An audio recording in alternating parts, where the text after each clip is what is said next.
Ako sa akin, parang alatina. Kasi nga dahil sa pinanggalingan ng pagiging public figure, parang ganun pala no. Kahit maganda yung intention kung gusto ko si Catherine, Kung ano pwede yung palang gusto kung nilang ano yung nasa isip nila, isipin. ini-negative nila. Ganun. Mm-mm. So, kaya ako natutunan na minsan, pag hindi naman worthy na patulan, hindi na lang. Wag na lang. Wag na lang. Sarilihin ko na Pero lang. ang hirap din i-balance kasi syempre, araw-araw ang trabaho ko ay Ganyan. maghatid ng exclusive na balita. Oo. Totoo. Oo, I need to na-experience ni Buboy Oo. na nung panahon ng kasagsagan ng Itbulaga na umalis sa GMA and TV5, Oo. grabe yung putakting basya kanila. Kami yun. Kaya kayo, tinawagan ko si Buboy. Oo. Tinawagan ko siya, boy, may balita ako on Yes. Sunday, ganyan. Are you willing to give a statement? Ganyan, Oo. ganyan. Hindi. Alam Sumagot ba ko, ako parang nito? sumagot ka lang na hindi na Jai kasi mainit pa ngayon, ganyan, ganyan. Pero Oo. yun yung pinanggalingan ng statement ko na nakausap ko si Buboy straight Oo. from his heart. Hindi na niya para lumaki pa, basta siya daw ay nagkatrabaho lang dahil may pamilya. Yes. Parang something like Yes. ganon. Yes. Na tayo sa work mo. Showbiz correspondent ka. Yan. Matatawag bang pakikisaw-saw yun? Pagka Saw-sawera nagbigay ka ako ba ng kung yun? komento, Oo. pwedeng oo. Mhm. Depende sa pag-take kung sino man yung mga nagsasabi. Makikinig. Ay, Aha. sorry. Magsabi. Kasi kung bargas-bargas ka at saradong isip mo, babansagan mo kung sausawera. Mm-mm. Depende sa Depende ano sa mo. pakikinig. Ganyan. Oo. Halimbawa, Paano mo hinahandle yung ganun? deadma lang. Hanggat hindi ako sinasabi ng boss ko na hindi tama yung ginagawa mo, tigilan mo yan. Hindi ako titigil. Baguhin mo na. Kasi, di ba, hindi naman ako basta nagtrabaho lang ng chumichika lang ng chumichika. Graduate ako ng mass comm broadcasting, graduate ako dahil. Oo. So may mga media ethics na tinatawag, ano yung dapat mong i-ere sa hindi i-ere, ano yung research na dapat mong gawin bago mo gawin to. Bago ka magbalita, nagtanong ka ba sa both parties? Ganyan. Tsaka, I've been trained by the best of the best sa industriya. Oo. So, yung mga nag-host before Saka para na alam lang nila. Tito Boy Abunda, Wow. OG Diaz, Regine Tolentino, yung mga host-host talaga. Kakak. Mga ganun na. Mga dating nag-host, as Tito Boy nag-host pa rin. So, kumaga parang dun sa tanong mo, Oo. so yung sasabihin na sa Sawera, hindi ako sumausaw lang para wala lang. Oo. Oo.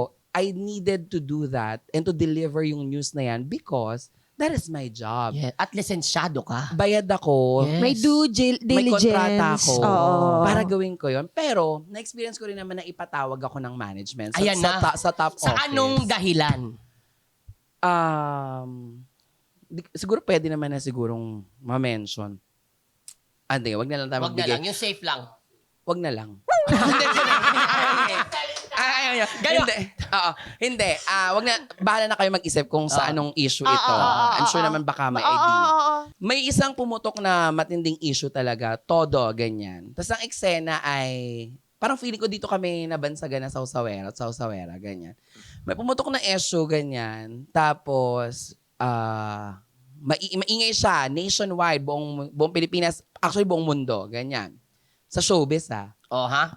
Tapos ang atake, chika ng chika yung kabilang panig.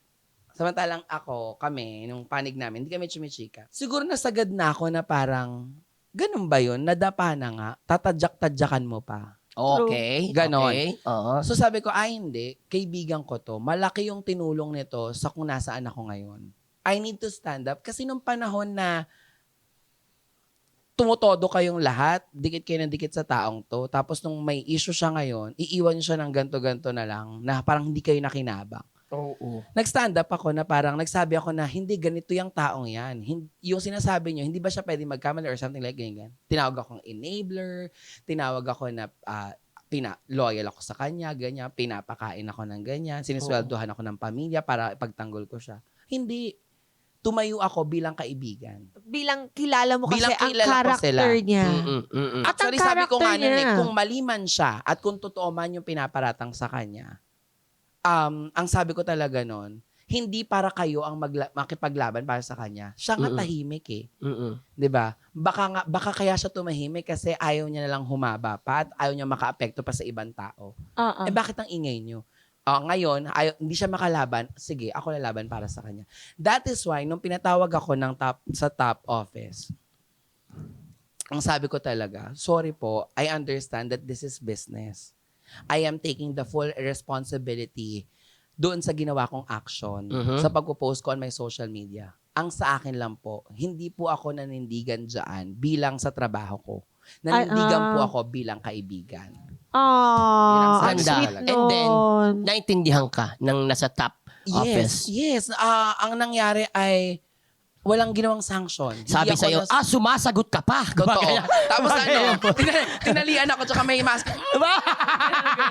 Tapos yun, kaya yun yung time na hindi niyo ako narinig. Masyari. Gato. Totoo. Tapos yung mga sumunod na araw, naging parte ako ng scam, yung mga ganun. Hindi. Siyempre, Mali! walang sanction na ginawa. Hindi naman ako pinatigil sa trabaho ko na parang sinabi lang sa akin na, okay, Ano sige, yung panig tama mo? na yan. Oo. Tapos na, hayaan na. Ang sabi ko, opo, tama po kayo, tama na yan. Patigilin nyo rin po yung kabila. Ganon. Wag lang din ako. Tama Wag lang naman po din. ako. Kasi hindi po ako magkasalita kung wala po itong pinanggalingan. Sa tingin